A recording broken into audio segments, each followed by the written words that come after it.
आदरणीय बंधुओं, माताओं व मेरी प्यारी बहनों, राधे राधे। आप सभी का हमारे YouTube चैनल जीवन की धारा पर बहुत बहुत स्वागत है। बंधुओं, आज हम इस वीडियो में भगवान भोलेनाथ व उनके भक्त की कथा सुनेंगे, जिसे भाव व श्रद्धा पूर्वक सुनने सुनाने से भगवान महादेव की कृपा प्राप्त होती है। कथा कहानी सुनने के बाद यदि आप हमारे चैनल पर नए हैं तो कृपया हमारे चैनल को सब्सक्राइब करें, बेल आइकन को प्रेस करें ताकि हमारी वीडियो की नोटिफिकेशन सबसे पहले आप तक पहुंचे। वीडियो को शेयर व लाइक भी जरूर करें। बंधुओं, सोमवार का दिन भगवान भोलेनाथ को समर्पित दिन है। इस दिन भगवान भोलेनाथ को प्रसन्न करने के लिए उनकी पूजा अर्चना कर उनसे संबंधित कथाओं का श्रवण विशेष रूप से करना चाहिए। तो आइए सुनते हैं आज की कथा, जो कि इस प्रकार है। कथा के अनुसार भगवान भोलेनाथ के एक भक्त थे।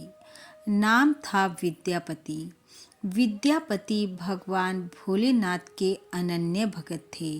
वह नित्य प्रति भगवान शिव के मंदिर जाते, उन्हें जल अर्पित करते। भक्त के भाव को देखकर एक दिन महादेव के मन में आया कि क्यों ना कुछ समय इस भक्त के साथ व्यतीत किया जाए। महादेव ने अपना रूप एक साधारण से व्यक्ति का बनाया और विद्यापति के द्वार पहुंचकर दरवाजा खटखटाया। भक्त ने द्वार खोला, सामने खड़े व्यक्ति से पूछा, कहिए क्या काम है। भक्त के घर पहुंचे भगवान ने कहा, मेरा नाम उगना है, मुझे काम की जरूरत है, मुझे अपने यहाँ काम पर रख लो। विद्यापति की आर्थिक हालत ज़्यादा अच्छी नहीं थी, इसलिए उसने उगना से कहा, तुम्हें देने के लिए मेरे पास पैसे नहीं हैं, इसलिए मैं तुम्हें नहीं रख सकता। यह बातें घर के भीतर बैठी विद्यापति की पत्नी सुशीला सुन रही थी। उसने भी उगना को काम पर रखने के लिए कहा। कुछ देर की बातचीत के बाद यह तय हुआ कि उगना उनके छोटे मोटे काम कर देगा और बदले में वे उसे दोनों वक्त का भोजन दे दिया करेंगे। भगवान शिव तो भक्त के साथ रहना चाहते थे, उन्हें किसी और चीज की कोई आवश्यकता नहीं थी। एक दिन उगना विद्यापति के साथ राजा के दरबार में जाने के लिए निकला। गर्मी का समय था। मार्ग में चलते चलते विद्यापति को तेज प्यास लगी। प्यास के कारण गला सूखने लगा, लेकिन आसपास जल का कोई साधन न था। दूर दूर तक जंगल ही जंगल दिखाई दे रहा था। विद्यापति ने उगना से कहा, जल का प्रबंध करो, नहीं तो मैं प्यासा ही मर जाऊंगा। भगवान शिव कुछ दूर गए और शीघ्र ही अपनी जटा खोल एक लोटा गंगा जल भर लाए और जल्दी से लाकर विद्यापति को दे दिया। विद्यापति हैरान हुआ कि ये इतनी जल्दी जल कहाँ से ले आया, और जैसे ही विद्यापति ने जल पिया तो उसे जल बहुत ही शीतल, मीठा व ऐसा लगा जैसे गंगा जल हो। विद्यापति हैरान था कि ऐसा कैसे संभव है। विद्यापति को उगना पर संदेह हुआ और पूछा, अपना वास्तविक परिचय दो कि तुम कौन हो।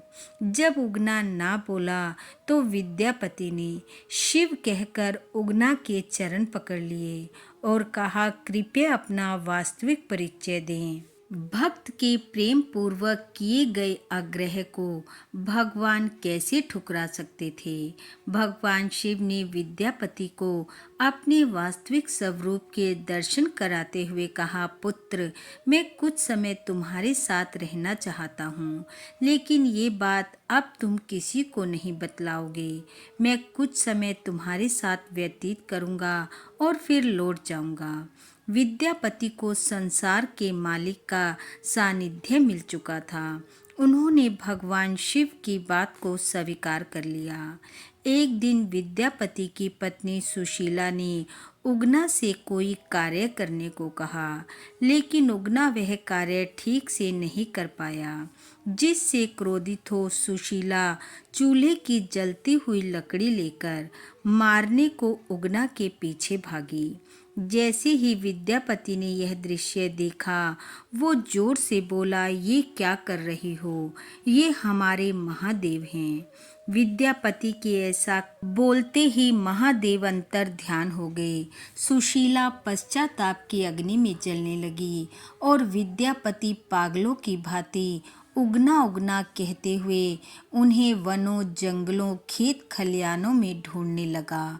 भक्त की दशा देख महादेव को दया आ गई। वह विद्यापति के समक्ष प्रकट हुए और कहा, हे पुत्र, अब मैं तुम्हारे साथ नहीं रह सकता, लेकिन उगना रूप में जो मैं तुम्हारे साथ रहा, उसके प्रतीक चिन्ह के रूप में अब मैं शिवलिंग के रूप में विराजमान रहूंगा। ऐसा कहते ही भगवान महादेव अंतर ध्यान हो गए और वहां उसी स्थान पर शिवलिंग प्रकट हो गया, जिससे लिपट विद्यापति ने अपने अश्रुओं से शिव का अभिषेक किया। बंधुओं, उगना महादेव का प्रसिद्ध मंदिर वर्तमान समय में मधुबनी जिला के भवानीपुर गांव में स्थित है।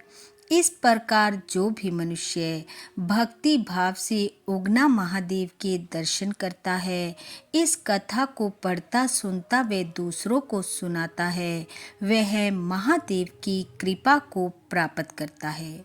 बोलो महादेव भगवान की जय।